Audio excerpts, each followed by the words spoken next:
నమస్కారం ఘంటారవానికి స్వాగతం. ముందుగా ప్రధాన అంశాలు.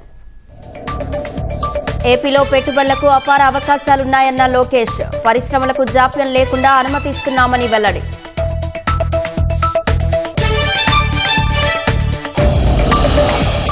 గుంటూరు జిల్లా బ్రహ్మానందపురంలో అరణ్య రామానికి భూమి పూజ. వన్య ప్రాణులను సంరక్షిస్తామన్న పవన్ కళ్యాణ్.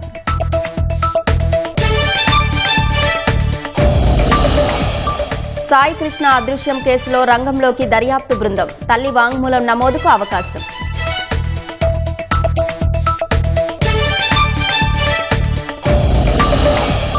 నీట్ రీ ఎగ్జామ్కు కొత్త హాల్ టికెట్లు డౌన్లోడ్ చేసుకోవాలి. విద్యార్థులకు కీలక సూచనలు చేసిన ఎన్టీఏ.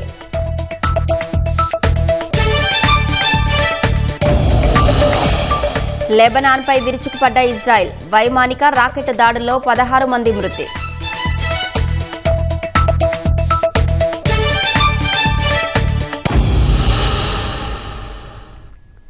అమెరికా ఇరాన్ మధ్య శాంతి ఒప్పందం కుదిరిన కొన్ని గంటలకే లెబనాన్పై ఇజ్రాయెల్ పెద్ద ఎత్తున దాడులు చేసింది. దక్షిణ లెబనాన్లోని నబతియే జిల్లాలో అర్ధరాత్రి ఐడీఎఫ్ జరిపిన వైమానిక రాకెట్ దాడుల్లో 16 మంది మృతి చెందారు. కొందరు గాయపడడం లేదా గల్లంతయ్యారు. అనేక నివాసాలను లక్ష్యంగా చేసుకుని ఇజ్రాయెల్ ఈ దాడులు చేసినట్లు లెబనాన్లోని అధికార మీడియా తెలిపింది. ఈ ప్రాంతంలో ఇజ్రాయెల్ సేనలు జరిపిన అతిపెద్ద దాడుల్లో ఇదొకటని పేర్కొంది. నబాతియే నగరంతో పాటు కఫర్ రెమాన్, జైబెన్ చుట్టుపక్కల అనేక పట్టణాల్లో దాడులు జరిగినట్లు లెబనాన్ అధికార మీడియా తెలిపింది. ఆ తర్వాత వరుసగా కఫర్, టిబ్నిట్, రేహాన్ వంటి ఎత్తైన ప్రాంతాల్లో దాడులు జరిగినట్లు పేర్కొంది. ఇజ్రాయెల్ జరిపిన ఈ దాడుల కారణంగానే అమెరికా ఇరాన్ మధ్య జెనీవాలో ఇవాళ జరగాల్సిన చర్చలు వాయిదా పడినట్లుగా హెజ్బొల్లా అనుకూల మీడియా ఛానళ్లు పేర్కొన్నాయి. మంగళగిరి బ్రహ్మానందపురం అటవీ ప్రాంతంలో అరణ్యరామం భవనానికి ఉప ముఖ్యమంత్రి పవన్ కళ్యాణ్ భూమి పూజ చేశారు. అనంతరం ఎయిమ్స్కు వెళ్లే మార్గంలో మొక్కలు నాటారు. సుమారు 27 కోట్ల రూపాయల వ్యయంతో మంగళగిరి బ్రహ్మానందపురం అటవీ ప్రాంతంలో ఈ అరణ్యరామాన్ని నిర్మించనున్నారు. అటవీ వన్యప్రాణుల సంరక్షణ నిర్వహణకు సంబంధించి రాష్ట్ర స్థాయిలో ఈ ప్రతిష్టాత్మక కేంద్రాన్ని ఏర్పాటు చేస్తోంది. ఈ భవనంలో మానవ వన్యప్రాణి సంఘర్షణ నివారణ కేంద్రం, forest fire command control centre, state tiger monitoring సెంటర్లు ఏర్పాటవుతాయి. వీటితో పాటు చిత్తూరు, పార్వతీపురం మన్యం జిల్లాలోకి సరిహద్దు రాష్ట్రాల నుంచి వస్తున్న ఏనుగుల రాకపోకలను మానిటరింగ్ చేసే కేంద్రాన్ని ఏర్పాటు చేయనున్నారు.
టెన్త్ అడ్వాన్స్డ్ సప్లిమెంటరీ ఫలితాలను మంత్రి నారా లోకేష్ విడుదల చేశారు. పరీక్షలకు హాజరైన 94,990 మంది విద్యార్థుల్లో 78,261 మంది విజయవంతంగా ఉత్తీర్ణత సాధించారని వెల్లడించారు. 82.39% ఉత్తీర్ణత శాతం నమోదు కావడం సంతోషంగా ఉందన్నారు. గతేడాదితో పోలిస్తే 6.25% మెరుగుపడడం విశేషమన్నారు. 20 రోజుల కార్యాచరణ ప్రణాళిక విజయవంతమైందనడానికి ప్రోత్సాహకరమైన ఫలితాలే నిదర్శనమన్నారు. విజయానికి కారణమైన విద్యార్థులకు, తల్లిదండ్రులకు, ఉపాధ్యాయులకు, పాఠశాల సిబ్బందికి అభినందనలు తెలిపారు. విద్యార్థులందరూ భవిష్యత్తులో మరిన్ని ఉన్నత శిఖరాలను అధిరోహించాలని లోకేష్ ఆకాంక్షించారు. అదృశ్యమైన సాయి కృష్ణ నివాసానికి పోలీసు అధికారి దైవప్రసాద్ బృందం వెళ్లింది. ఏసీపీ దైవప్రసాద్ నేతృత్వంలో 2 సీఐలు, 2 ఎస్ఐలు సాయి కృష్ణ నివాసానికి వెళ్లారు. సాయి కృష్ణ తల్లి విజయలక్ష్మి స్టేట్మెంట్ రికార్డు చేసుకోవడం కోసం పోలీసులు వచ్చారు. ఆమె ఆసుపత్రికి వెళ్లడంతో పోలీసులు సాయి కృష్ణ నివాసంలోనే వేచి ఉన్నారు. సాయి కృష్ణ అదృశ్యం కేసులో ఆరోపణలు ఎదుర్కొంటున్న కృష్ణలంక సీఐ నాగరాజును విజయవాడ పోలీస్ కమిషనర్ ఇప్పటికే సస్పెండ్ చేశారు. సాయికృష్ణ తల్లి ఫిర్యాదు మేరకు నాగరాజుపై కేసు నమోదు చేశారు. ఎస్సీ, ఎస్టీ, బీసీ గురుకులాలు, సంక్షేమ వసతి గృహాలకు కూటమి ప్రభుత్వం పెద్దపీట వేసి నాణ్యమైన విద్యను అందిస్తోందని మంత్రి సవిత అన్నారు. కడప జిల్లా మైదుకూరులో మహాత్మా జ్యోతిబాపులే సంక్షేమ బాలికల గురుకుల పాఠశాలలో ఇంటర్మీడియట్ కళాశాలను ప్రారంభించారు. ఎమ్మెల్యే పుట్టా సుధాకర్, కలెక్టర్ చెరుకూరి శ్రీధర్తో కలిసి మంత్రి శిలా ఫలకాన్ని ఆవిష్కరించారు. కూటమి ప్రభుత్వం ఏర్పడిన తర్వాత వైసీపీ పెట్టిన 110 కోట్ల రూపాయల బకాయి బిల్లును సీఎం మంజూరు చేశారని మంత్రి సవిత అన్నారు. ఇంటర్మీడియట్ అప్గ్రేడేషన్ రాష్ట్రంలో 6 కాలేజీలకి మనం పర్మిషన్ ఇచ్చాం. మరి సుమారుగా 500 మంది విద్యార్థులకు నాణ్యతమైన ఇంటర్మీడియట్ కోర్సు చదువు మనం ఇక్కడ ఇస్తున్నామన్న విషయాన్ని కూడా మీకు అందరికీ తెలియజేస్తున్నాం. దానితో పాటు కొత్త గురుకుల పాఠశాలలు కూడా 10 మనం దగ్గరలో శాంక్షన్ చేసుకోబోతున్నామన్న విషయాన్ని కూడా మీకు తెలియజేస్తున్నాం. ముఖ్యమంత్రి గారు ఫస్ట్ రివ్యూ చేసిన శాఖ ఏదంటే బీసీ వెల్ఫేర్. ఎందుకంటే ముఖ్యమంత్రి గారికి బీసీలు అంటే అంత నిబద్ధత ఉంది, అంత నిజాయితీ ఉంది. బీసీల అభివృద్ధి మన చంద్రబాబు నాయుడు గారి లక్ష్యం అన్న విషయం తెలియజేస్తూ నేను గత ప్రభుత్వం వారిని అడుగుతున్నా, ఏ బీసీ హాస్టల్స్ అయినా, బీసీ గురుకులాలైనా కనీసం కుళాయి పోతేనో, లేకపోతే పైప్ లైన్ పోతేనో, లేకపోతే కనీసం మరమ్మతులు కూడా చేయించలేదు. ఈ రోజు రాష్ట్ర వ్యాప్తంగా బీసీ హాస్టల్స్ రెనోవేషన్ చేశాం, బీసీ గురుకులాలు రెనోవేషన్ చేస్తున్నాం. మంచి ఎడ్యుకేషన్ ఇవ్వాలంటే ఏం చేయాలని ముఖ్యమంత్రి గారు చర్చించి 14-19లో 75 గురుకుల పాఠశాలలు శాంక్షన్ చేసింది మన చంద్రబాబు నాయుడు గారు. ఈ రోజు ఇంతమంది విద్యావంతులు అయ్యారంటే అది మన తెలుగుదేశం అన్న చంద్రబాబు నాయుడు గారు. ఖరీఫ్ సీజన్ ప్రారంభమైన తరుణంలో కాలువల్లో పేరుకుపోయిన తూడు, గుర్రపు డెక్క ఉమ్మడి కృష్ణా జిల్లాలోని రైతులను ఆందోళనకు గురిచేస్తోంది. బందరు కాలువ పరిధిలో యనమల కుదురు లాకుల నుంచి కంకిపాడు లాకుల వరకు సుమారు 25,80,000 విలువైన పనులు చేపట్టారు. అయితే రసాయనాలు చల్లకుండా పనులు చేస్తున్నారన్న విమర్శలు వినిపిస్తున్నాయి. కాలువల్లో తూడు పూర్తిగా తొలగించకపోవడంతో నీటి ప్రవాహానికి అడ్డంకిగా మారుతోందని రైతులు చెబుతున్నారు. ఈ సమయానికి పూడితీత అయిపోయేదని, ఈసారి ఆలస్యం అవుతోందన్నారు. ప్రభుత్వం నిధులు కేటాయిస్తున్నా పనులు చేసేవారు అరకొరగా చేస్తున్నారని చెప్పారు. కాలువల్లో అడ్డంకుల వల్ల నారుమల్లకు సాఫీగా నీరు అందదని ఆవేదన వ్యక్తం చేస్తున్నారు. నారుమల్లు దెబ్బతినకముందే కాలువలను పూర్తిగా శుభ్రం చేయాలని కోరుకుంటున్నారు. అయితే కాలువల్లో గుర్రపు డెక్క తొలగింపు పనులు ఇంకా మొదలు పెట్టలేదని ఎమ్మెల్యే బోడెప్రసాద్ తెలిపారు. తగిన బడ్జెట్ కేటాయించారని, ఇబ్బందులు లేకుండా త్వరగా పూర్తి చేస్తామన్నారు. మేము కౌలు రైతు వ్యవసాయం చేస్తూ ఉంటాం 60-70 ఎకరాలు. ఈ 7 కాలువలు నన్ను వదిలారు కానీ నీళ్లు తక్కువగా వస్తున్నాయి. బందర్ కాలువలోను, మురుక్కోడులోను అన్నింటిలోనూ గుర్రపు డెక్క బాగా పెరిగిపోయి ఉంది. ఆ గుర్రపు డెక్క తీస్తాకి బడ్జెట్ అయితే కేటాయించారు కానీ ఇంకా దాన్ని తీస్తాం మొదలు పెట్టలేదు. సహజమైన తొందరగా ఆ గుర్రపు డెక్క దిగిపోతే ఈ 7 అసలే వర్షాలు లేక ఇబ్బంది పడుతున్నాం. దానికి తోడు ఈ గుర్రపు డెక్క ఇవన్నీ ఉండడంతో నీళ్లు రాకపోతే సకాలంలో వ్యవసాయం చేసుకునే అవకాశం ఉండదు. ఈ కాలువల్లో గుర్రపు డెక్క, తూటికాడ ఇదన్నిటికీ ప్రతి సంవత్సరం ఈ వాటికల్లా మొత్తం మందులు కొట్టేసి లేకపోతే ఉపాధి హామీ పనులతో చేసేసి శుభ్రం చేసేవాళ్ళు. ఈ సంవత్సరం ఇంకా కెమికల్ ఈ మందులు మాత్రం కొట్టారు కానీ కాలువల మీద ఏమీ పని ఏమి చేయలేదు. ఇక్కడ కాలువల్లో మందులు అవి కొట్టారండి. ఉపాధి హామీ పథకం కింద ఊరినే పరకలు తీసి వెళ్ళిపోవటమే కానీ మట్టి తీయటం చేయటం అదేమీ లేదండి. దానివల్ల రైతులకి కాలువలు రావాలంటే ఇబ్బందిగా ఉంది. అందులో ఎంట్రన్స్లో జగన్ కాలనీ ఓడి పెట్టారు. వాళ్ళు చాలా కాలువ పూడ్చేశారు, నీళ్ళు రానీరు. గవర్నమెంట్ బాగానే ఉంది, పనిచేసేవాళ్ళు లేరు. ఏదో తోచు మంత్రంగా వచ్చి పనిచేసి వెళ్ళిపోతాం. మందు కొట్టేసి ఆ తూడుని తీసేయటం, మన చేతనైన మాన్యువల్ పవర్ ఉపయోగించి ఎక్కడెక్కడ తూడుని గట్ల మీద వేయటమో చేసి వస్తే బాగుండేది. మరి సడన్గా ప్రకాశం బ్యారేజ్ నుంచి నీళ్లు వదిలేశారు. దానివల్ల మన రైతాంగానికి కొంచెం ఇబ్బంది.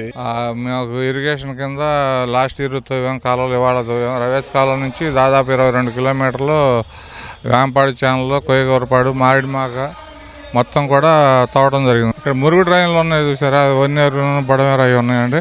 అవి కూడా గండ్లు పూడ్చి అన్ని చేశారు మ్యాక్సిమం. ఈ తోటి కాడ ఏంటంటే డ్రోన్లతో కూడా మందు కొట్టారు. ఇరిగేషన్కి అయితే ఇబ్బంది లేదు. ఇప్పుడు నారుమళ్ళకి కాలువలు వదలటం జరిగింది.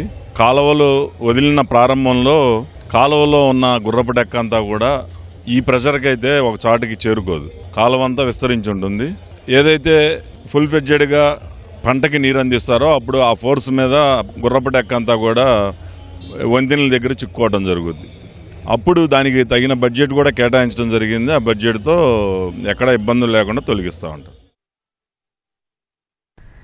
తూర్పుగోదావరి జిల్లా రాజానగరంలోని బ్రిడ్జ్ కౌంటీలో ఉత్తరాదికి చెందిన థార్ గ్యాంగ్ రెచ్చిపోయింది. 2 ఇళ్లలో చోరీలకు పాల్పడింది. 203 ఫ్లాట్లో ఉండే రవికాంత్ ఈ నెల 16న ఊరెళ్లారు.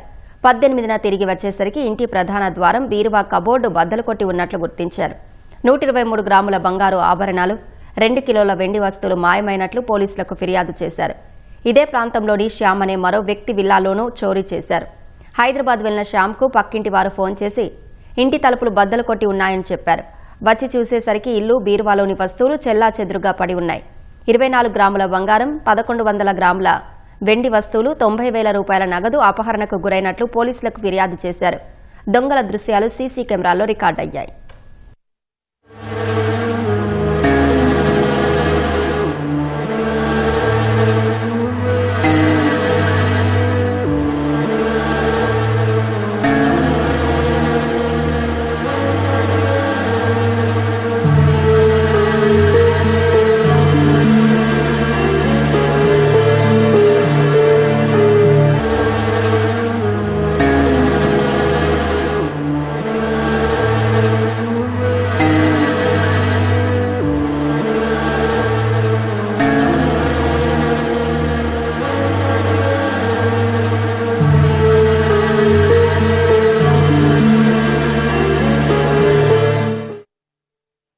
మెసేజింగ్ యాప్ టెలిగ్రామ్కు ఢిల్లీ హైకోర్టులో చుక్కెదురైంది. నీట్ రీ ఎగ్జామ్ నేపథ్యంలో టెలిగ్రామ్ యాప్పై కేంద్ర ప్రభుత్వం విధించిన తాత్కాలిక నిషేధాన్ని న్యాయస్థానం సమర్థించింది.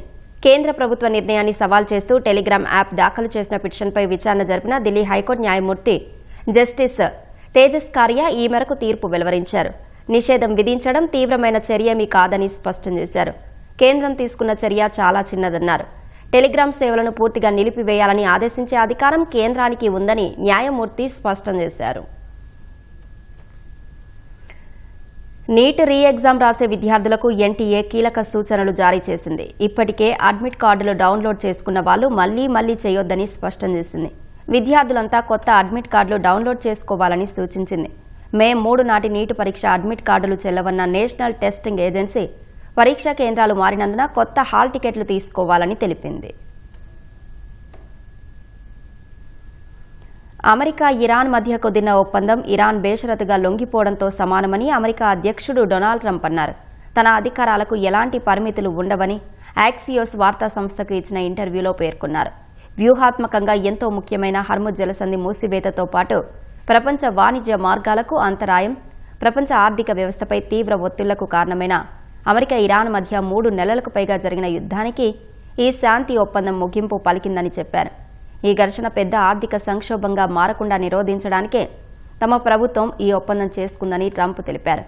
ఈ యుద్ధం ప్రపంచవ్యాప్తంగా ఆర్థిక మాంద్యానికి దారితీయకుండా ఆపేందుకే ఇరాన్తో ఒప్పందం చేసుకున్నట్లు ట్రంప్ ప్రకటించారు. అమెరికా ఇరాన్ మధ్య ఇవాళ స్విట్జర్లాండ్లో జరగాల్సిన చర్చలు వాయిదా పడ్డాయి. ఇరాన్ అణు కార్యక్రమానికి సంబంధించిన చర్చల్లో పాల్గొనేందుకు అమెరికా ఉపాధ్యక్షుడు జేడీ వాన్స్ జెనీవా వెళ్లటం లేదని శ్వేతసౌధం ప్రకటించింది. సాంకేతిక చర్చలకు సంబంధించిన ప్రణాళిక ఇంకా ఖరారు కాలేదని పేర్కొంది. త్వరలోనే చర్చల కొత్త తేదీని ఖరారు చేస్తామని శ్వేతసౌధం ప్రకటించింది. గురువారం శ్వేతసౌధంలో జరిగిన మీడియా సమావేశంలో పాల్గొన్న జేడీ వాన్స్ ఒప్పందంలోని అంశాలను అమలు చేసేందుకు అమెరికా కట్టుబడి ఉందన్నారు. తుది ఒప్పందం కోసం నిర్దేశించిన 60 రోజుల సమయం గురువారం నుంచే మొదలైనట్లు చెప్పారు. 3 నెలలకు పైగా సాగుతున్న పశ్చిమాసియా సంక్షోభానికి ముగింపు పలుకుతూ అమెరికా, ఇరాన్లు 14 అంశాల ప్రాతిపాదికన గురువారం శాంతి ఒప్పందంపై సంతకాలు చేశాయి. ఇరు దేశాల అధ్యక్షులు ఒకరోజు ముందుగానే ఒప్పందంపై సంతకాలు చేశారు. అయితే ఒప్పందం అమలుకు సంబంధించిన సాంకేతిక చర్చలు ఇవాళ జెనీవా వేదికగా జరపాలని ఇరు దేశాలు గతంలో నిర్ణయించాయి. లాటిన్ అమెరికా కేంద్రంగా సాగుతున్న డ్రగ్స్ అక్రమ దందాపై అమెరికా ఉక్కుపాదం మోపుతోంది. మాదక ద్రవ్యాలను స్మగ్లింగ్ చేస్తోందన్న ఆరోపణలపై పసిఫిక్ మహాసముద్రంలో ఓ పడవపై అమెరికా సైన్యం దాడి చేసింది. ఈ ఘటనలో 3 మృతి చెందారు. ఈ దాడికి సంబంధించి ఓ వీడియోను అమెరికా సైన్యం ఎక్స్లో పోస్టు చేసింది. సముద్రంలో వేగంగా ప్రయాణిస్తున్న పడవపై దాడి జరగడం, ఆ తర్వాత మంటలు ఎగిసి పడుతున్నట్లు దృశ్యాల్లో ఉంది. అయితే ఆ పడవలో డ్రగ్స్ రవాణా చేస్తున్నట్లు అమెరికా సైన్యం ఎలాంటి ఆధారాలు వెల్లడించలేదు. డ్రగ్స్ రవాణా చేస్తున్న వారిని నార్కో ఉగ్రవాదులుగా పేర్కొంటూ ట్రంప్ సర్కార్ గతేడాది సెప్టెంబర్ నుంచి దాడులు మొదలుపెట్టింది. ఇప్పటి వరకు పడవలపై అమెరికా సైన్యం జరిపిన దాడుల్లో చనిపోయిన వారి సంఖ్య 211కు పెరిగింది. హైదరాబాద్ చార్మినార్ వద్ద ఓ ఫాస్ట్ ఫుడ్ గోదాంపై ఫుడ్ అండ్ సేఫ్టీ అధికారులు దాడులు జరిపారు. FSSAI లైసెన్స్ లేకుండా నిషేధిత కృత్రిమ ఆహార రంగులు వినియోగిస్తూ గోదాంను నిర్వహిస్తున్నట్లు అధికారులు తెలిపారు. అంతేకాకుండా పాడైన వంట నూనెను పదే పదే వాడుతున్నట్లు పేర్కొన్నారు. 110 కిలోల ఫ్రైడ్ చికెన్, 90 లీటర్ల వంట నూనె స్వాధీనం చేసుకున్నారు. అపరిశుభ్ర వాతావరణంలో ఆహారం తయారు చేస్తూ నిల్వ చేస్తున్న ఇద్దరిపై food safety and standards act 2006 కింద కేసు నమోదు చేసినట్లు పోలీసులు తెలిపారు. అనుమానాస్పద ఆహారంపై ఫిర్యాదులకు టోల్ ఫ్రీ నెంబర్కు కాల్ చేయాలని ప్రజలకు అధికారులు సూచించారు.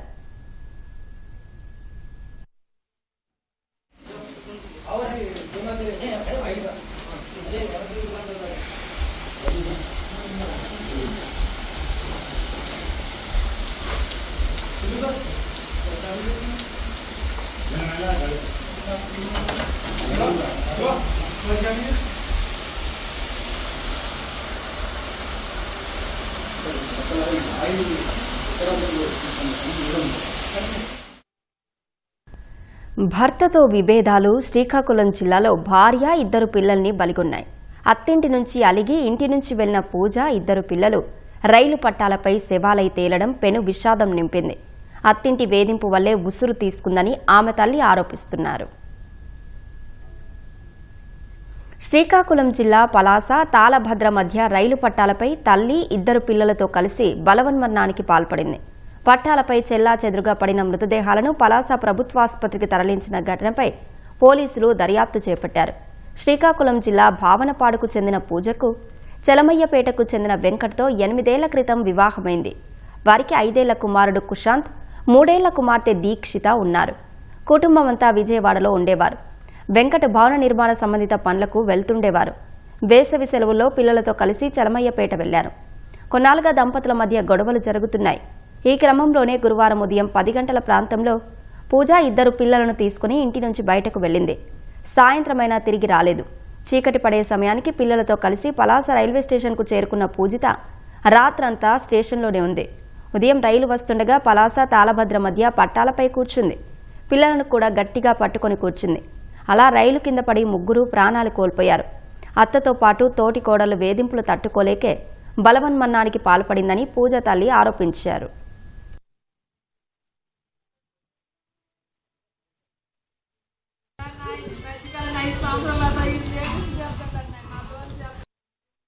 నిన్న తెల్లవారు ఫోన్ చేసినారు. ఎప్పటికి గొడవేనా అంటే ఫోన్ కట్ చేస్తున్నాడు. నాయన పెద్ద స్టేజ్ లేదు. నా కూతురు కొట్టినాడో తిట్టినాడో నా కళ్ళు కనమాడలేదు. అయితే నేను వచ్చి మళ్ళీ 1 గంట ఫోన్ తప్ప 12 కానించి ఫోన్ చేసినాడు. ఫోన్ చేస్తే బాధపడి వెళ్ళిపోయిందని చెప్పినాడు. నా అక్క తెలిసి ఫోన్ చేస్తాను. తోడు కొడితే అన్నారంటే వస్తాను వచ్చిన పిల్లలు పిల్లలు నాకు ఉంటే కదా నేను చెప్తాను. నీ ఇంట్లో ఉంచుకొని నాకు పిల్లలు కాడుతున్నావు, నీ ఉంచుకొని రేమలు ఆడుతున్నావు అన్నట్టు పిల్లలకు ఉంచుకొని రేమలు ఆడిన కాలం నాకు లేదు.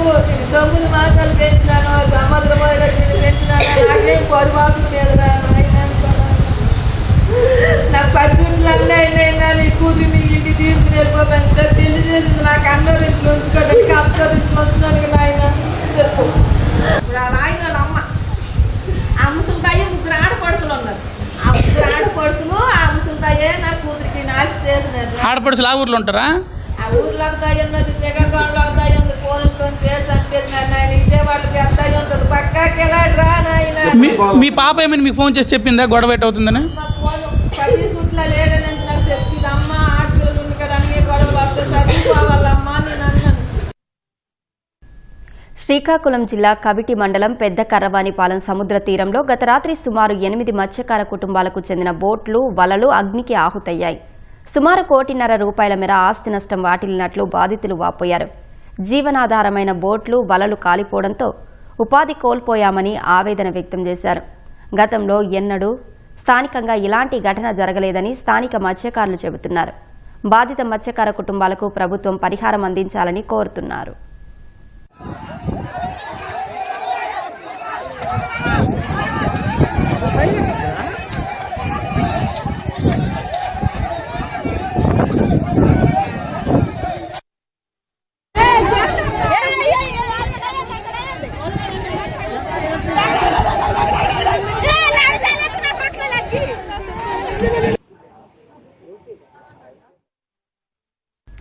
కోనసీమ తిరుమలగా పేరుగాంచిన వాడపల్లి వెంకటేశ్వర స్వామి హుండీ ఆదాయాన్ని లెక్కించారు.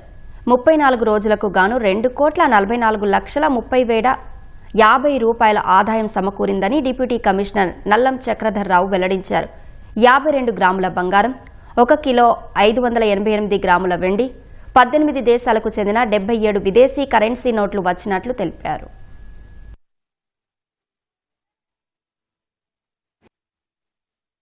డాక్టర్ బిఆర్ అంబేద్కర్ జిల్లా ఆత్రేయపురం మండలం వాడపల్లి గ్రామంలో వేంచేస్తున్న స్వయంభూ వెంకటేశ్వర స్వామి ఆలయంలో వేణు హుండీ ద్వారా 1,77,70,227 మరియు అన్నదాన హుండీల ద్వారా 66,66,683 రూపాయలు వేసి మొత్తం 33 రోజులు గాను 2,44,37,050 రూపాయలు వచ్చింది. కెనరా బ్యాంక్ వారి సహకారంతో ఈ కార్యక్రమాలను పూర్తి చేయడం జరిగింది. మెరైన్ చీఫ్ ఇంజనీర్ పట్నాల సురేష్ భౌతిక కాయానికి విశాఖకు చెందిన ఎమ్మెల్యేలు విష్ణుకుమార్ రాజు, గణబాబు నివాళులర్పించారు. దుఃఖంలో ఉన్న కుటుంబ సభ్యులను పరామర్శించి వారికి ధైర్యం చెప్పారు. ఇలాంటి క్లిష్ట సమయంలో కేంద్ర ప్రభుత్వం సురేష్ కుటుంబానికి అండగా ఉంటుందన్నారు. ప్రధానమంత్రి కార్యాలయం ద్వారా బాధితులకు అందాల్సిన అన్ని రకాల సహాయ సహకారాలు అందేలా చొరవ తీసుకుంటామని భరోసా ఇచ్చారు. ఒమన్ తీర సమీపంలో ప్రయాణిస్తున్న ఎంటిసెటబెలో అనే నౌకపై జరిగిన ఈ క్షిపణి దాడిలో సురేష్తో పాటు మరో 2 భారతీయులు కూడా ప్రాణాలు కోల్పోయారు. విశాఖలోని శ్రీహరిపురం ప్రాంతానికి చెందిన పట్నాల సురేష్ సుదీర్ఘకాలంగా మర్చెంట్ నేవీలో సేవలు అందిస్తున్నారు. జూన్ 24న జరగబోయే తన పెళ్లి రోజు వేడుకలను కుటుంబంతో కలిసి జరుపుకోవడానికి ఆయన విశాఖలోని ఇంటికి రావాల్సి ఉంది. అంతలోనే ఈ దాడి జరగడం ఆ కుటుంబాన్ని కోలుకోలేని దెబ్బతీసింది. భార్య, పిల్లలు, బంధువులు శోకసంద్రంలో మునిగిపోయారు.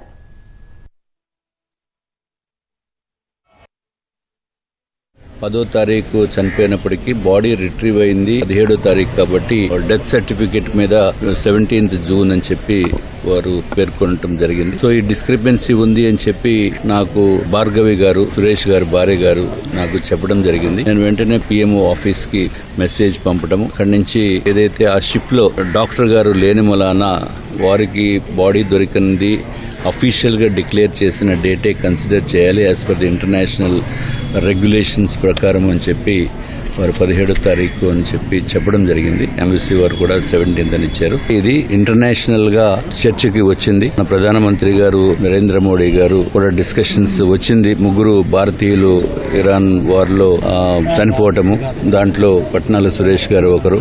దానికి ట్రంప్ గారు కూడా అంటే అమెరికా అధ్యక్షులు వారు కూడా సంతాపము ప్రకటించటము ఇవన్నీ జరిగినవి.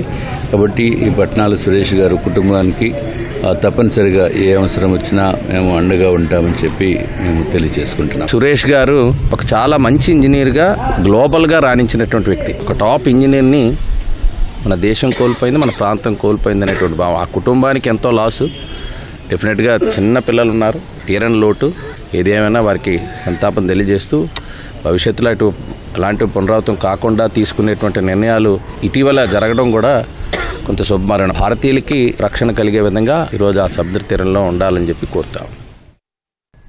డ్రైవింగ్ లైసెన్స్ కోసం వెళ్తున్నారా? ఇకపై అక్కడ దళారుల మాయ సాగదు, మధ్యవర్తుల మాటలు చెల్లవు, ఇతరుల సిఫార్సులు ఇక నడవవు. కొత్తగా తీసుకొచ్చిన సెన్సార్ టెస్టింగ్ విధానం ట్రాక్పై 100% నైపుణ్యం ప్రదర్శిస్తేనే పాస్ చేస్తుంది.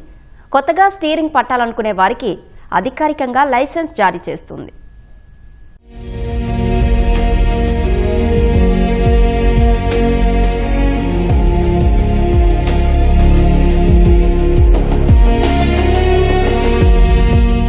రోడ్డు ప్రమాదాలను ఆదిలోనే అరికట్టేందుకు డ్రైవింగ్ లైసెన్స్ జారీ విధానంలో రవాణా శాఖ సరికొత్త విధానాలు ప్రవేశపెట్టింది. గతంలాగా మాన్యువల్ విధానంలో జరిపే పరీక్షలను పూర్తిగా నిలిపేసింది. విజయనగరం జిల్లాలో సెన్సార్ టెస్టింగ్ విధానం అమలు చేస్తోంది. జాతీయ రవాణా నిబంధనల ప్రకారం డ్రైవింగ్ లైసెన్స్ జారీ చేస్తోంది. విజయనగరం ఆర్టీఓ కార్యాలయం వద్ద ఉన్న ట్రాక్ ను ఆధునీకరించి సెన్సార్ బోర్డులు ఏర్పాటు చేశారు. వాహన చోదకుడు డ్రైవింగ్ చేసేటప్పుడు లోటుపాట్లను సెన్సార్లు గుర్తిస్తాయి. ఇందులో 100% ఉత్తీర్ణత సాధిస్తేనే లైసెన్సు జారీ అవుతుంది. ఇది 2 వీలర్కి 1 నిమిషము 86 సెకండ్లలో అది కంప్లీట్ చేయవలసి ఉంటుంది. అలాగే 4-వీలర్ ట్రాక్ వచ్చి 3 నిమిషాల 60 సెకండ్స్లో ఆ ట్రాక్ కంప్లీట్ చేయవలసి ఉంటుంది. ఇవన్నీ కూడా పూర్తిగా సెన్సార్ల ద్వారా మానవ రహిత దీన్ని టెస్టింగ్ చేయడం జరుగుతుంది. వాళ్ళు టెస్ట్ కంప్లీట్ చేసి బయటకు వచ్చేటప్పుడే సిస్టమే పాసా ఫెయిల్ అనేది ఇవ్వటము జరుగుతుంది. సో ఈ బాగా యాక్సిడెంట్ పెరుగుతున్నటువంటి ఈ సమయంలో ఇట్లాంటి ట్రాక్ రావటము 100% ఖచ్చితత్వానికి ఒక మనం మార్గదర్శకాలుగా మనం చెప్పుకోవచ్చు. ఆర్టీఓ కార్యాలయంలో పనులు జరగాలంటే దళారుల్ని పట్టుకుంటే సరిపోతుందనే అభిప్రాయం అందరిలో ఉంది. వాహనం నడపడం రాకపోయినా దళారులు అధికారులు ఒక్కటై లెక్కగట్టి పరీక్షల్లో ఉత్తీర్ణులు చేసి లైసెన్సు జారీ చేస్తున్నట్లు ఆరోపణలున్నాయి. ఫలితంగా వచ్చిరాని డ్రైవింగ్ తో ప్రమాదాలకు కారణమవుతున్నారని విమర్శలు ఉన్నాయి. ఇప్పుడు కొత్త విధానంతో అక్రమాలకు కళ్లెం పడనుంది. వాహనం నడిపేటప్పుడు జాగ్రత్తలు పాటించాల్సి ఉంటుంది. ఏ వాహనానికి ఎంత సమయం నిర్దేశించారో ఆలోగానే డ్రైవింగ్ పూర్తి చేయాల్సి ఉంటుంది. ఆ తర్వాత కంప్యూటరే పాస్ లేదా ఫెయిల్ చెప్పేస్తుంది. డ్రైవ్ చేసింది 4-వీలర్ డ్రైవ్ చేశా. సో ఫస్ట్ టైం చిన్న మిస్టేక్స్ చేయడం వల్ల అది ఫెయిల్ అయ్యాను. ఇప్పుడు నేను క్లియర్ 100% ఎఫర్ట్ పెట్టి డ్రైవింగ్ నేర్చుకుని వచ్చాను. సో ఇప్పుడు నేను పాస్ అయిపోయాను. ఈ సెన్సార్ పెడుతున్నారు కాబట్టి మనకి రోడ్ యాక్సిడెంట్స్ నివారించవచ్చు.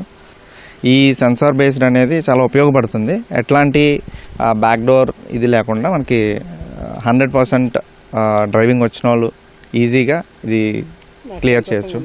కొన్ని యారోస్ మిస్ అవ్వడం వల్ల లెగ్ కింద పెట్టడం వల్ల ఫెయిల్ అని వచ్చింది. నెక్స్ట్ టైం ఇంప్రూవ్ చేసుకొని పాస్ అవ్వాలని కోరుకుంటున్నాను. దీనివల్ల రోడ్ యాక్సిడెంట్స్ అవి తగ్గించవచ్చు. సెన్సర్స్ పెట్టడం వల్ల ఎవరైతే ఎలా తీయగలరు అనేది ఆన్లైన్ చెప్పుకుంటుంది కాబట్టి మనుషులు మేనేజ్ చేసేది ఏమీ ఉండదు. ఫస్ట్ దీంట్లోనే క్వాలిఫై పాస్ అవ్వడం కూడా జరిగింది. ఏ కరప్షన్ లేకుండా ఓన్ టాలెంట్ ఉన్న వాళ్ళు చాలా నాలాగా ప్లస్ అయ్యారు. చాలా థ్యాంక్స్ పోలీస్ డిపార్ట్మెంట్ కూడా. గతంలో మాన్యువల్ విధానంలో అన్ని రకాల డ్రైవింగ్ పరీక్షలకు రోజుకు 50 మంది వరకు వచ్చేవారు. ప్రస్తుతం 30 మందే వస్తున్నారు. వీరిలో 8 మంది మాత్రమే ఉత్తీర్ణత సాధిస్తున్నారు. ఫెయిల్ అయిన వారు మళ్లీ దరఖాస్తు చేసుకోవాలి. వరుసగా 3 సార్లు పాస్ కాకుంటే వెంటనే దరఖాస్తు చేసేందుకు అవకాశముండదు. ఈ విధానాన్ని అన్ని ప్రాంతాల్లో అమలుకు ప్రభుత్వం ఆలోచన చేస్తోంది. ఇక్కడ నిపుణులైన డ్రైవర్స్ మాత్రమే పాస్ అవ్వగలుగుతున్నారు. మామూలుగా వచ్చి రికమెండేషన్ చేయించుకొని ఇంత ముందులాగా అయ్యేది కాదు. ఇప్పుడు పర్ఫెక్ట్గా తీస్తేనే చేయాల్సి వస్తుంది. సిస్టమే రిజల్ట్ ఎంటర్ చేస్తుంది. పాస్ ఆర్ ఫెయిల్ అదే చెప్తుంది. కొన్నిసార్లు ఫెయిల్ అయిన వాళ్ళు కొంచెం బాధపడుతుండొచ్చు, కానీ మళ్ళీ నెక్స్ట్ వీక్ వచ్చి వాళ్ళ తప్పులు తెలుసుకుని డ్రైవింగ్ చేసిన తర్వాత వాళ్ళే చెప్తున్నారు మాకు కొన్ని సజెషన్స్ బాగున్నాయండి, ఎందుకు ఫెయిల్ అయ్యామో తెలుసుకున్నాం, దాన్ని సరిదిద్దుకొని మేము పాస్ అవుతున్నాం అని చెప్పి. కొంచెం రిజల్ట్ వైజ్గా కొంచెం స్టార్టింగ్ కాబట్టి తక్కువ ఉండొచ్చు, కానీ రాను రోజుల్లో కూడా రిజల్ట్స్ ఇంప్రూవ్ అవుతాయి. పర్ఫెక్ట్గా నేర్చుకున్న డ్రైవింగ్కి వస్తారు. డ్రైవింగ్ లైసెన్సుల మంజూరులో పారదర్శకత పాటించాలనే ఉద్దేశంతో ప్రభుత్వం ఈ సరికొత్త ఆలోచనకి శ్రీకారం చుట్టింది. దీంతో ఎవరైతే ఇక్కడ డ్రైవింగ్ లైసెన్స్ కోసం వస్తున్నారో వాళ్ళ స్కిల్ ఉంటేనే వాళ్ళు ఇక్కడ పాస్ అవుతారు, లేకపోతే ఫెయిల్ అయ్యేందుకు అవకాశం ఉంటుంది. అదేవిధంగా ఎటువంటి రికమెండేషన్లు కానీ ఏమి కూడా పనిచేయడం లేదు. దీంతో ఏంటంటే నైపుణ్యం కలిగిన డ్రైవర్లు వస్తారు. దీంతో రోడ్డు ప్రమాదాల నివారణకు కూడా ఈ నిర్ణయం ఎంతో దోహదం చేస్తుందని చెప్పేసి వీళ్ళంతా అభిప్రాయపడుతున్నారు. కిరణ్ నాగేశ్వరరావుతో కనకారావు, ఈటీవీ న్యూస్, విజయనగరం నుంచి. మలేషియాలోని నగరాల్లో అమలు చేస్తున్న అత్యుత్తమ పద్ధతులను మంత్రి నారాయణ బృందం అధ్యయనం చేస్తోంది. మలేషియాలోని అతిపెద్ద శానిటరీ ల్యాండ్ ప్రాంతంగా ఉన్న బుకిత్ తగర ఎన్విరో పార్కును నారాయణ సందర్శిస్తారు. పర్యావరణానికి హాని లేకుండా ఘన వ్యర్థాలను శాస్త్రీయ పద్ధతిలో పూడ్చిపెట్టే విధానాన్ని పరిశీలిస్తారు. తక్కువ ధరలో ఇల్లు నిర్మిస్తున్న బెర్జయా గ్రూప్ హౌసింగ్ ప్రాజెక్టులను మంత్రి పరిశీలించనున్నారు. సన్వే, గమడా ప్రాజెక్టుల ప్రతినిధులతో సమావేశం అనంతరం ఈ రాత్రికి స్వదేశానికి బయలుదేరుతారు.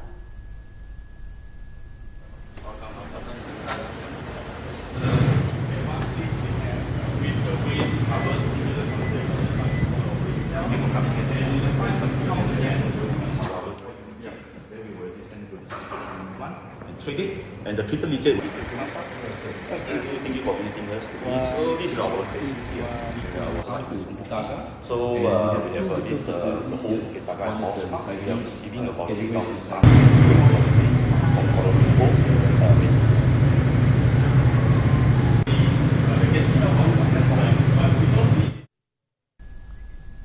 5 ఏళ్ల వైసీపీ అరాచక పాలన నుంచి విముక్తి పొంది కూటమి ప్రభుత్వంలో ఏపీ ప్రజలు ఇప్పుడిప్పుడే స్వేచ్ఛా వాయువులు పీల్చుకుంటున్నారు. గత ప్రభుత్వంలో భూ కబ్జాలు, దౌర్జన్యాలు, అక్రమ కేసులతో ఎమ్మెల్యేలు సాగించిన ఇష్టారాజ్యానికి చెక్ పడడంతో భవిష్యత్తుపై సరికొత్త భరోసా కనిపిస్తోంది. అయితే కూటమిలోని కొందరు ఎమ్మెల్యేలు సైతం పాత బాటలోనే గీత దాటుతుండడం ప్రజల్లో సరికొత్త ఆందోళనకు దారితీస్తోంది. ఇలాంటి వారిపై అగ్ర నాయకత్వం తక్షణమే కఠిన చర్యలు తీసుకుంటేనే ప్రభుత్వంపై ప్రజా విశ్వాసం మరింత బలపడుతుందనడంలో ఎలాంటి సందేహం లేదు. వైసీపీ ప్రభుత్వ హయాంలో రాష్ట్రంలో అరాచకం రాజ్యమేలింది. అప్పట్లో ఆ పార్టీ ఎమ్మెల్యేలు 151 మందిలో సగానికి పైగా అక్రమాలకు, దౌర్జన్యాలకు కేర్ ఆఫ్ అడ్రస్ లా వ్యవహరించారు. నియోజకవర్గాల్లో ఎమ్మెల్యేలు చేసిందే శాసనం. భూమి రిజిస్ట్రేషన్, భూ వినియోగ మార్పిడి చేసుకోవాలన్నా, ఒక లేఅవుట్ వెయ్యాలన్నా, అపార్ట్మెంట్ కట్టాలన్నా ఎమ్మెల్యే అనుమతి ఉండాల్సిందే. ఎమ్మెల్యే సామంతరాజైతే వాళ్ల అన్నలు, తమ్ముళ్లు, బావమరుదులు, సమీప బంధువులు, అనుచరగణం రెచ్చిపోయేవారు. మండలాల్ని, ప్రాంతాల్ని, వనరుల్ని పంచుకుని ఎమ్మెల్యేల తరపున వసూళ్లు, అక్రమదందాలు చేసేవారు. అప్పట్లో అధికారంలో ఉన్నది అరాచక ప్రభుత్వమే కాబట్టి ఎమ్మెల్యేల ఇష్టారాజ్యంగా నడిచింది.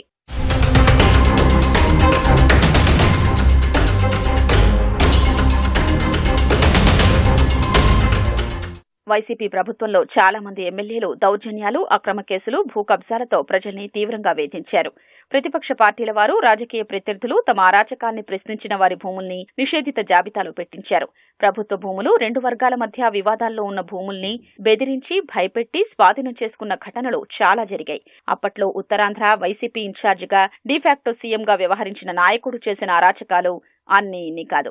వేల కోట్ల విలువైన ప్రభుత్వ, ప్రైవేటు భూములు ఆ నేత కనుసన్నల్లో వైసీపీ నేతలు, వారి బినామీల చేతుల్లోకి వెళ్లిపోయాయి. పేదలకు సెంటు ఇళ్ల పట్టాలు కేటాయించేందుకు ప్రజలకు అనువైన చోట కాకుండా ఎమ్మెల్యేల దందాకి ఉపయోగపడే చోట ఎంపిక చేశారు. భూసేకరణ, చదును చేసే ప్రక్రియలో 100 కోట్ల అవినీతికి పాల్పడ్డారు. సంక్షేమ పథకాలు ఎక్కువగా ఎమ్మెల్యేల అడుగులకు మడుగులొత్తే వారికే అందేవి. విపక్ష పార్టీల మద్దతుదారులకు పథకాలు అందకుండా చేసేవారు. చిన్నపాటి విమర్శను సహించేవారు కాదు. నియోజకవర్గంలో సమస్యల్ని ప్రస్తావిస్తూ సామాజిక మాధ్యమాల్లో ఎవరైనా పోస్టు పెడితే చాలు అక్రమ కేసులతో వేధించేవారు. తన సోదరిని ఎందుకు వేధిస్తున్నారని ప్రశ్నించినందుకే రేపల్లె నియోజకవర్గంలో అమర్నాథ్ గౌడ్ అనే కుర్రాడిని అరాచక శక్తులు సజీవ దహనం చేసిన, విశాఖలో మాస్క్ అడిగినందుకు దళిత వైద్యుడు సుధాకర్ పై పిచ్చోడని ముద్ర వేసి ఆయన చనిపోయేంత వరకు వేధించినా, అలాంటి అరాచకాలు ఎన్ని జరిగినా స్థానిక ఎమ్మెల్యేలు స్పందించేవారు కాదు. అప్పటి ప్రభుత్వము పట్టించుకునేది కాదు. జగన్ ప్రభుత్వ హయాంలో రాష్ట్రంలో పెట్టుబడులు పెట్టేందుకు వచ్చిన వారే తక్కువ. వచ్చిన ఒకరిద్దరిని, అప్పటికే ఉన్న పరిశ్రమల్ని కమిషన్ల కోసం తీవ్రంగా వేధించారు. వైసీపీ ఎమ్మెల్యేల ధాటికి తట్టుకోలేక పారిశ్రామికవేత్తలు ఏపీ వైపు చూడాలంటేనే భయపడేవారు. ప్రజా సంక్షేమాన్ని గాలి కొదిలేశారు. ప్రకృతి విపత్తులు సంభవించినా, భారీ వర్షాలకు పంట నష్టం జరిగి రైతులు తీవ్ర వేదనలో ఉన్నా ఎమ్మెల్యేలు స్పందించేవారు కాదు. తిరుమల వెంకటేశ్వర స్వామి దర్శనానికి సిఫార్సు లేఖల్ని ఎమ్మెల్యేలు అమ్మేసుకునేవారు. కొందరు ఎమ్మెల్యేలు అక్రమ మద్యం వ్యాపారంలో కోట్లు గడించారు. గంజాయి, డ్రగ్స్ మాఫియాలకు అండగా నిలిచారు. నియోజకవర్గంలో పోలీసులు ఎవరిపైనైనా కేసులు పెట్టారన్నా ఎమ్మెల్యే అనుమతి తీసుకోవాల్సిందే. వైసీపీ నేతలు, కార్యకర్తల అరాచకాలపై కేసులు పెట్టేవారు కాదు.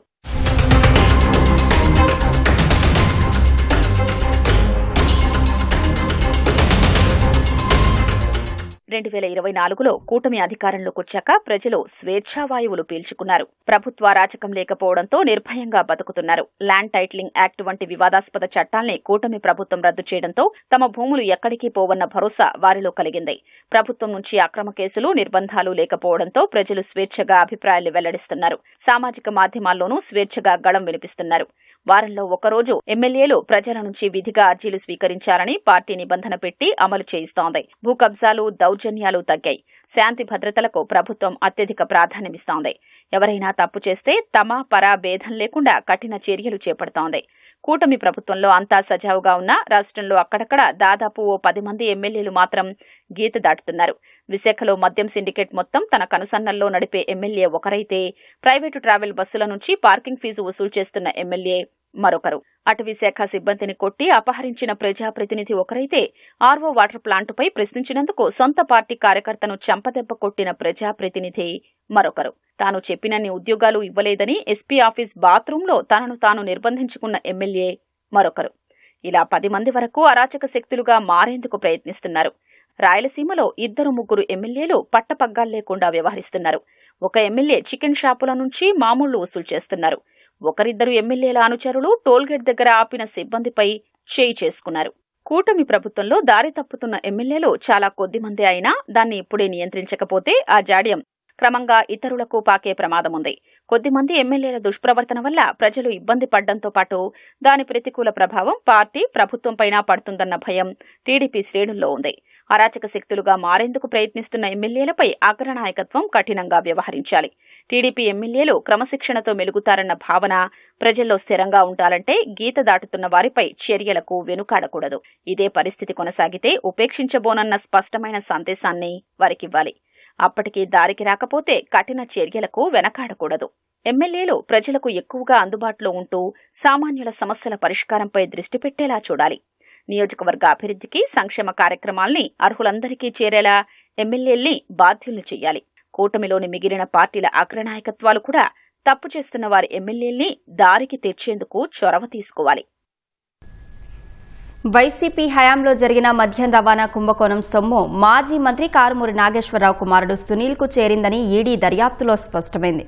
రాష్ట్ర స్థాయిలో రవాణా కాంట్రాక్టు సిగ్మా సంస్థకు కేటాయించగా సుదర్శన్ కన్స్ట్రక్షన్కు సబ్ కాంట్రాక్టు లభించేలా సునీల్ చక్రం తిప్పారని వెల్లడించింది. హైదరాబాద్లోని సునీల్ కార్యాలయంలోనే ఈ ఒప్పందం జరిగిందని తెలిపింది. తెర వెనుక నుంచి నడిపించింది, లబ్ధి పొందింది సునీలేనని ఈడీ స్పష్టం చేసింది. ఒప్పందంతో వచ్చిన సొత్తు సునీల్, ఆయన సతీమణి కీర్తి ఖాతాలోకి చేరిందని ఈడీ గుర్తించింది.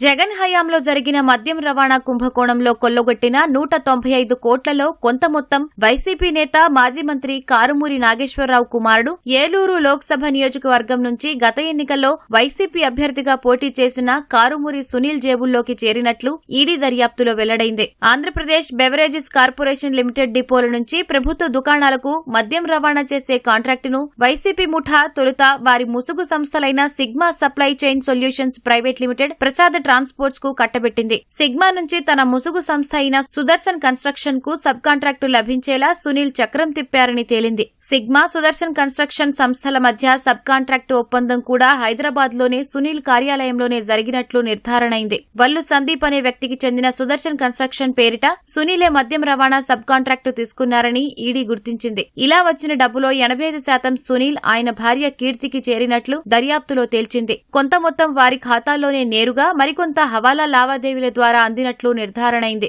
ఈ లావాదేవీలు 15 కోట్ల వరకు ఉండొచ్చని ప్రాథమిక అంచనా. హైదరాబాద్ లోని సునీల్ నివాసం కార్యాలయంలో ఈడీ అధికారులు ఇటీవల సోదాలు నిర్వహించగా ఈ హవాలా లావాదేవీలకు సంబంధించిన ఒక కరెన్సీ నోట్తో కూడిన చాటింగ్ వివరాలు, ఓ అనుమానాస్పద ఒప్పంద పత్రం లభ్యమైంది. ఈ నేపథ్యంలోనే సునీల్ ను ఈడీ అధికారులు గురువారం అరెస్టు చేశారు.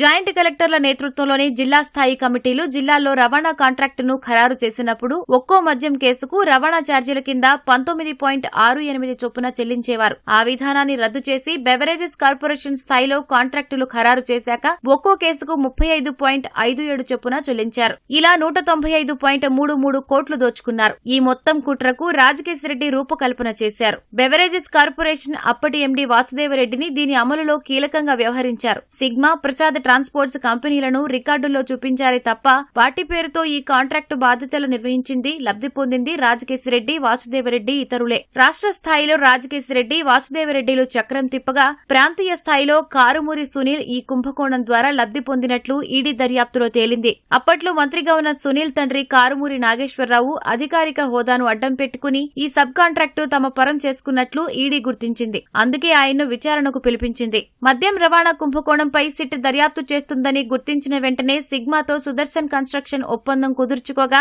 సుదర్శన్ కన్స్ట్రక్షన్స్ తో తాము మరో భాగస్వామ్య ఒప్పందం కుదుర్చుకున్నట్లు కారుమూరి సునీల్ పాత తేదీలతో ఓ నకిలీ ఒప్పంద పత్రం సృష్టించారని సిట్ గతంలోనే గుర్తించింది. దాన్ని తయారు చేసిన కంప్యూటర్ సెంటర్ నుంచి హార్డ్ డిస్క్లు స్వాధీనం చేసుకుని ఫోరెన్సిక్ విశ్లేషణకు పంపించింది. తాజాగా ఈడీ సునీల్ నివాసంలో చేసిన సోదాల్లో ఈ ఒప్పంద పత్రమే లభ్యమైంది.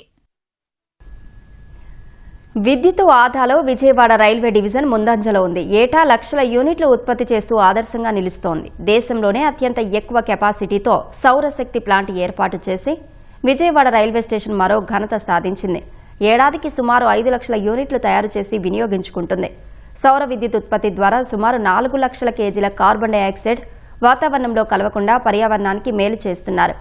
డిఆర్ఎం మోహిత్ సొనాకియా సారథ్యంలో Vijayawada senior divisional electrical engineer Suresh Babu పర్యవేక్షణలో సౌరశక్తి నిర్వహణ కొనసాగుతోంది. So 11 solar panels totally now with bifacial solar panels, which means that the energy can be extracted from both the sides of the solar panel. Similarly, we have different kinds of solar panels placed on our administrative buildings as well across the division, which includes our running rooms and hospitals. Vijayawada division is also having 11 energy neutral stations. That means that we make energy and then it goes back to the grid. As far as Vijayawada station is concerned, we make a total savings of around 52 lakhs per annum with a solar energy generation of 415 kWp energy, and this is almost a reduction of 3.94, that is around 4 lakh of carbon emissions is reduced because of this. పశ్చిమాసియా ఉద్రిక్తతలు తగ్గడం, అంతర్జాతీయంగా చమురు ధరలు పడిపోవడం వంటి కారణాలతో బంగారం, వెండి ధరలు దిగివస్తున్నాయి. 10 గ్రాముల బంగారం ధర $150,000 దిగువకు చేరింది. అంతర్జాతీయ మార్కెట్లో ఔన్సు పుత్తడి ధర $4,139 కాగా వెండి $63.85గా నమోదైంది. కమోడిటీ ఎక్స్చేంజ్ మార్కెట్లో గోల్డ్ ఫ్యూచర్స్ ధర $146,000కు పడిపోయింది. సిల్వర్ ఫ్యూచర్స్ ధర $2,30,000గా నమోదైంది. హైదరాబాద్ మార్కెట్లో 24 క్యారెట్ల 10 గ్రాముల పుత్తడి ధర $149,270గా ఉంది. గురువారంతో పోలిస్తే 10 గ్రాముల బంగారం ధర 3,000కు పైగా తగ్గింది. కేజీ వెండి ధర $2,37,000గా ఉంది. వెండి ధర ఒక్కరోజే 8,600 తగ్గింది. దేశీయంగా కొనుగోలు తగ్గడం కూడా బంగారం, వెండి ధరల పతనానికి కారణమని మార్కెట్ వర్గాలు పేర్కొంటున్నాయి.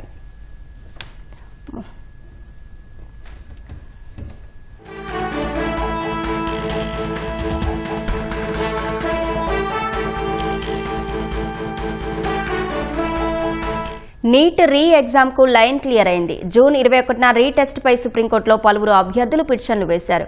అత్యవసర పిటిషన్లపై విచారణకు సుప్రీంకోర్టు నిరాకరించింది. దీనిపై విచారణ జరపలేమని ప్రధాన న్యాయమూర్తి జస్టిస్ సూర్యకాంత్ ధర్మాసనం తేల్చి చెప్పింది. నీట్కు సంబంధించిన అన్ని పిటిషన్లు జస్టిస్ పిఎస్ నరసింహ ధర్మాసనం ముందుకు ఇప్పటికే వెళ్లాయన్న సీజేఐ అన్నారు. అభ్యర్థులు లేవనెత్తిన విషయాల్లో ఎలాంటి అత్యవసరం లేదని స్పష్టం చేశారు. ప్రస్తుత విచారణ జరుపుతున్న ధర్మాసనమే ఈ పిటిషన్లను కూడా విచారిస్తుందని తేల్చి చెప్పారు. సోషల్ మీడియాలో వస్తున్న లీకేజీ రూమర్ల వల్ల సుమారు 1,600 మంది విద్యార్థులు తీవ్ర ఒత్తిడిలో ఉన్నారని న్యాయవాదులు కోర్టు దృష్టికి తెచ్చారు. జూన్ 21న పరీక్షకు సంబంధించి అడ్మిట్ కార్డుల డౌన్లోడ్లో సమస్యలు ఉన్నాయని, కేంద్రాలు కూడా మారాయని వాదనలు వినిపించారు. వీటన్నింటినీ తోసిపుచ్చిన ధర్మాసనం తోసిపుచ్చింది. తాజా పరిణామంతో నీట్ టెస్ట్ యథావిధిగా జరగనుంది.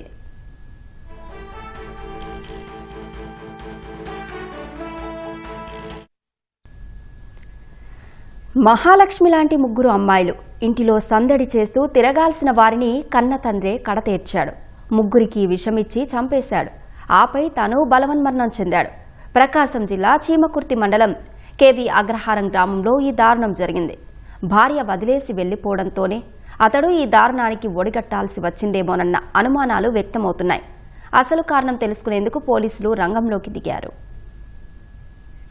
ప్రకాశం జిల్లా చీమకుర్తి మండలం కేవి అగ్రహారంలో విషాదం నెలకొంది.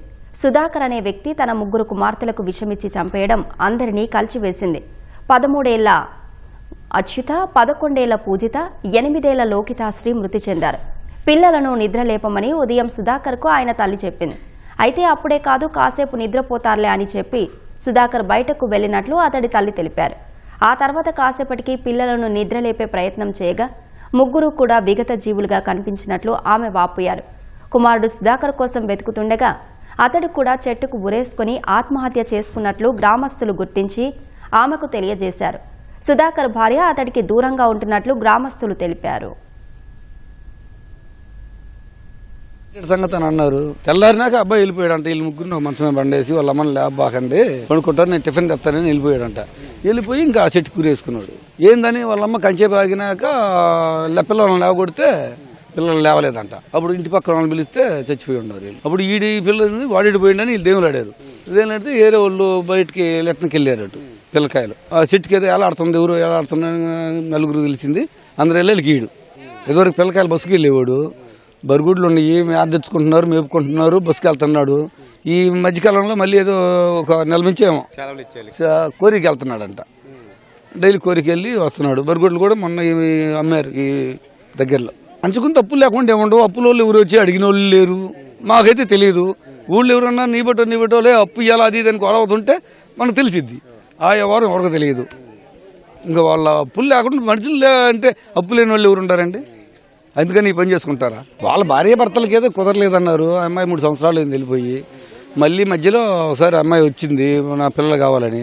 వీళ్ళే ఇంకా మాకు అక్కర్లేదు అన్నట్టుగా అనుకున్నారంట.